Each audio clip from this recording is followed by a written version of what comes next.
Many of us have seen the devastating images out of Maui and the United States state of Hawaii, which have left thousands of people missing and displaced.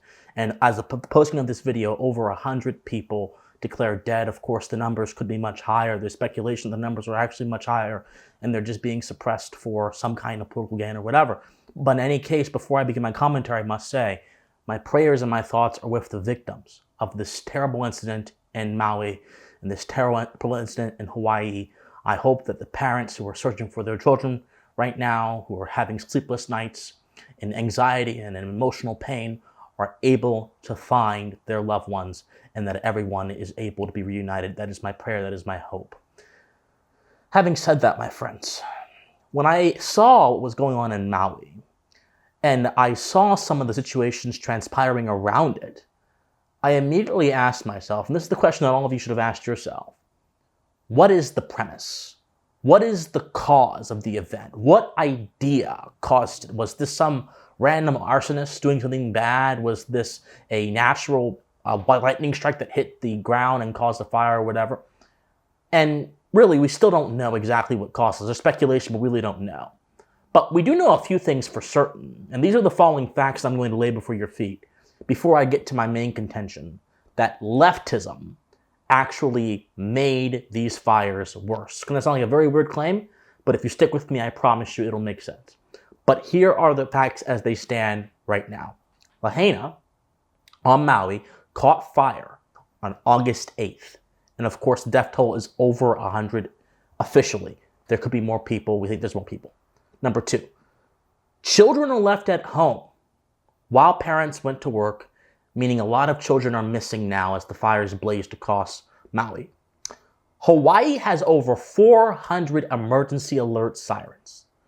Not a single one of those went off when the fire started, leaving countless numbers of residents of Maui unaware of the fires and most likely causing a lot of their deaths. And the Hawaiian government has actually defended not allowing the sirens to go off to alert people of a danger coming their way. Not a single one went off. Another one. A state official, we're going to talk more about this in a second, refused to release water for the first 5 hours of the inferno. And then when they released water, it was too late. The inferno had gotten out of control. And also, roads into Lahaina were blocked. So the only escape route for the people from the inferno were blocked by trucks, cars, all kind of things, put there by local governments. Now, my friends, what I want to focus on here is this individual called Kaleo Manuel. There's been a lot of speculation about this individual, and he has particularly faced scrutiny due to his unwillingness to release the water to tame the fire in the first few hours of the incident. Now, a lot of people are paying attention to a particular clip of Manuel talking about his philosophy surrounding water, because this guy is the head honcho of the Hawaii Commission on Water Resource Management, which is essentially the commission in Hawaii which manages the water, and he has the decision on where the water goes and how much water is released, so on and so forth. We'll also get into the pitfalls of that mentality in a second. But here is Kaleo Manuel talking about how his philosophy around the release of water centers on equity and centers on this sort of mystical view of how water should be revered and not simply just used up. The commission is responsible per our authorizing statute to protect and manage all water resources in the state. One Water is like taking it and looking at it from a holistic system perspective. And that's not any different than how Hawaiians traditionally managed water. You know, in essence, Native Hawaiians treated water as one of the earthly manifestations of a god and a kua kane. And so that reverence for a resource and that reciprocity in relationship was something that was really, really important to our worldview and well-being, right? And living in an island, isolated from other, civilizations. And so I think where it shifted to today or over time is that we've become used to looking at water as like something which we use and not necessarily something that we revere as that thing that gives us life, right? I mean, to me, it's a shift in value set. And, you know, if we can start to really look at how we as humans in an island can reconnect to that traditional value set. So really my motto is always like, let water connect us and not divide us. Like we can share it, but it requires true conversations about equity. Wow. What can I say other than the fact that this sentiment cannot go unanalyzed and unchecked if we're trying to truly place the blame at the feet of something for these fires continuing to go wild and continuing to take over the island in the worst way. We have to understand something, my friends, something that is quite evident. Leftism or progressivism has a worldview which produces consequences that are not good normally. And in this worldview of the leftist and the progressive, and I'm going to get into how this is relevant in a second, but in this particular worldview, the individual or the considerations of the individual are not at all there. They're not at all important. What's important is the particular social groups and particular social interests or social concepts that happen to protect and shield certain marginalized groups or certain groups that are deemed special by the progressive. In the progressive era, these were the working class, right? As woke progressivism has come along, these would be indigenous people, people based on sexuality, people based on race, all that kind of stuff. Those are the protected classes. Now, Manuel's statement, as I showed you right there, very clearly has a protected class, the native Hawaiians and their viewpoints as a protected class, and equity being the shield of that protected class.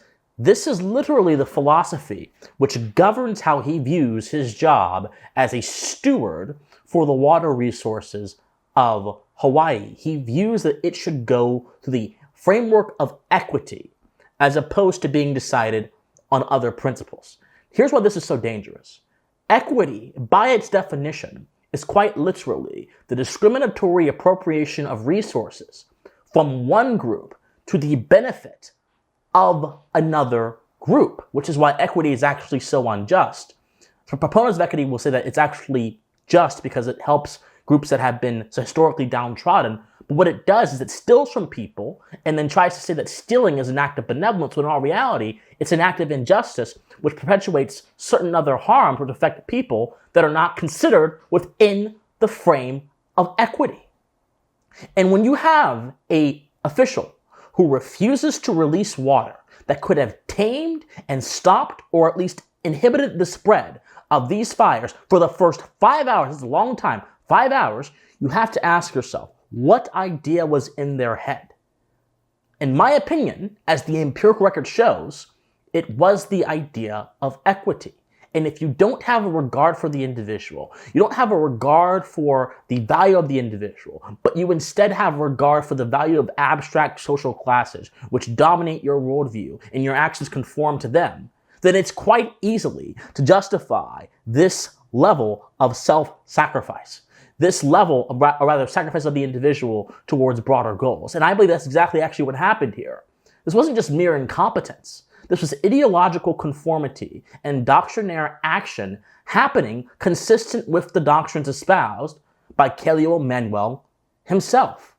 Government officials were guided by an incorrect philosophy that failed to tame the fires. And this incorrect philosophy, there's reason to believe, had to do with equity. Now, let's go back to another problem that is actually quite central here as well. And that is, what happens when political authority gets control of resources that are meant to help the downtrodden and meant to help people that are in emergencies? And this is a point that I've made for a very long time, my friends. Government disaster assistance is actually an unreliable source of help because it is mediated by political interests rather than a genuine desire to help impacted citizens. There is a debate in Washington as of the posting of this video over how much money can go to Maui. The current damage in Maui is estimated to be over $6 billion. About how much money can go to Maui because so much money is going to Ukraine. So they are having to do a calculation in Washington over who's more important. A foreign land somewhere that is run by extremists, run by people who hate the American way of life, who hate the American way of philosophy. If you look at how Ukraine has treated political parties and opposition parties, you'll understand what I mean. Or Americans' own citizens that the nation has, first and foremost, a moral obligation to by virtue of it being a nation that is supposed to be sovereign and self-governing, as all nations should be, but unfortunately, due to the influence of globalism, are not. That's a debate happening in Washington. Who matters more, Americans or Ukrainians, as it relates to American dollars? And this is the problem of political or government disaster assistance, is that government disaster assistance is allocated and distributed on the basis of who is in power and on the basis of particular political interest and not on the basis of genuinely helping people. How in the world is it possible that before FEMA got involved, before local Hawaiian authorities got involved, there were volunteers literally taking the ocean to get into Maui and then bringing supplies to people who were impacted? How is it that local business owners in Maui and in Hawaii were more proactive in serving their own communities than the government was? I'll tell you how it is. Because society is better at governing itself than a government is at governing society. Because governments don't govern. They use coercion to compel people to follow what they want them to do. But you can't force someone into virtue. You can't force someone into being a good person. You can't force someone into being a good neighbor. You can't do any of that. You can only make someone be resentful towards you or become a good actor in response to your force. But being a good person, being a good neighbor has to come from the bottom up. It has to come from the social ethic, and that's what we are seeing displayed in Maui today. And yet, as I mentioned, political interests control the flow of assistance.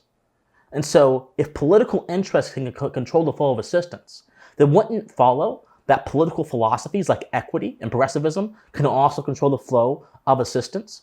Oh, this is not just Christian Watson speculating. The governor of Hawaii, in response to the water not flowing fast enough to stop these fires, literally said there have been conflicts over the water in Hawaii for a very long time, so that has something to do with why they didn't flow. So there's been disputes over the water, which, by the way, the government in Hawaii manages and owns all the water.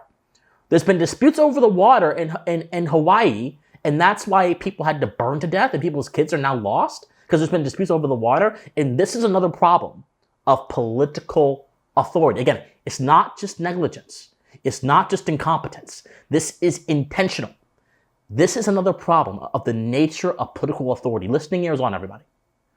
Political authority, when it takes over topics and subjects of social interest that are better resigned to private individuals acting in their own capacity, as opposed to being resigned to government programs, ultimately creates conflict between individuals in a society. If the government overtakes something and claims dominion over it, claims ownership over it, then everyone thinks they have a right to it because it is now called a public utility. But there is a fiction to this idea of public ownership. The public owns nothing if the government owns it. Because if the public owns something, you should be able to use that commodity at any time, for any reason, anywhere, and everyone who is under the branch of ownership, i.e. the public, should be able to use that commodity anytime, anywhere, anytime at their disposal in any capacity. That means that if I own a house that's publicly owned, then everyone who also owns the house should be able to use every part of the house whenever they want. This is absurd. You can't do that. That is impossible. You cannot have 5 people publicly own a house and then use the kitchen at the same time. It just wouldn't work. It's a contradiction of terms. Public ownership is a lie because the public doesn't own anything. Political interests that masquerade as caring for the public own something, but then tell the public, whisper sweet nothings and say, oh, we are doing this to safeguard your interests. No. Political authority corrupts almost anything it touches. I assure you, if the water in Hawaii was privately owned and subject to corrective from the consumer, as opposed to being ran by a monopoly on forced government, which is subject to nothing other than a vote that happens every 4 years, but really doesn't change very much of anything in terms of how political power is used, then I promise you there would be a different situation happening right now in Maui than there is now.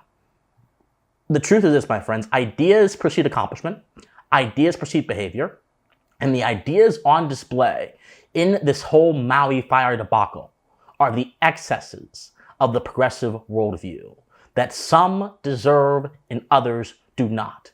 That there is a legitimacy for the government to withhold certain resources from people, even if those resources are the difference between life and death for them. That there is indeed a duty for the government to manage the land, when in all reality, individuals in their private capacity are all better stewards of the land than the government. These are all the ideas on display in the Maui Fire debacle, but no one is talking about this. We want to talk about how crazy it is that the government would do this. I understand, it's crazy, it's bad, but why does it happen? There is a deeper reason to everything, my friends. There is a foundation to everything that happens in this world. Not everything is mundane.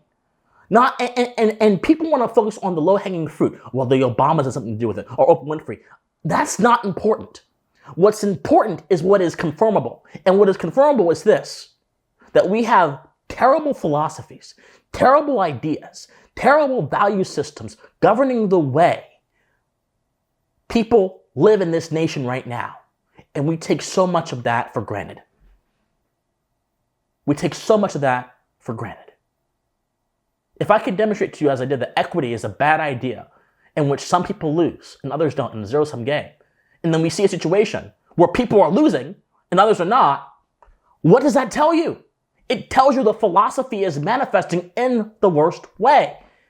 And that's how leftism has effectively inflamed this entire situation. Governments are not stewards of land. They're not effective stewards of land. The government has actually been responsible for more environmental catastrophes than private individuals have. Look at the Gold King water mine spill, which the EPA literally spilled toxic waste in an entire lake, and they got away with it. They just said, oh, oops, whoopsie, despite an entire ecosystem, people having to suffer because of their negligence. This has happened time and time again, and nothing happens because the authorities meant to protect us, when they don't do that, they're not going to punish themselves, are they? This is why we need a revolution of the mind in this nation. We need to ask ourselves, what are the ideas that govern particular areas of our country, particular areas of our life? What is the idea behind saying the government has the legitimate right to manage our disaster responses? We understand the government is the most inefficient and incompetent force known to man. What is the philosophy behind the government being a steward of the land when it is known that individuals are better stewards of the land than the government is? What is the philosophy behind all these different things? And the moment we ask ourselves that question and we discover the answer, it is up to us to reject those philosophies and replace them with good old Americanism, common sense, and moral foundations rooted in natural law, rooted in individual interactions, rooted in voluntary exchange, rooted in communal cooperation. Everything right now which is being a lifeline for the people in Maui, the voluntary exchange and the love, the mutual love that is being shown by the volunteers that are in Maui right now. We need to find out how to attune ourselves towards that, because the government's not going to help you, my friends. Leftism in its emphasis on the state managing everything is not going to help you. But what will deliver us and what will help us is ensuring that we are there for our family and our friends, having that sort of communal interaction, having that goodwill, which is so key to having a flourishing society, and also ensuring that any political programs, political authorities, or political philosophies that run contrary to my ability to help those I love are soundly rejected and have no authority or no force in law. If I was a citizen of Hawaii, I would be demanding the privatization of all the water. I would be demanding the complete and utter firing, the termination of this Kaleo Manuel character. I would be demanding that my government does not try to force equity onto me, even in a situation where my life depends on it. I would be demanding a complete and utter moral and political and structural transformation of how things are done.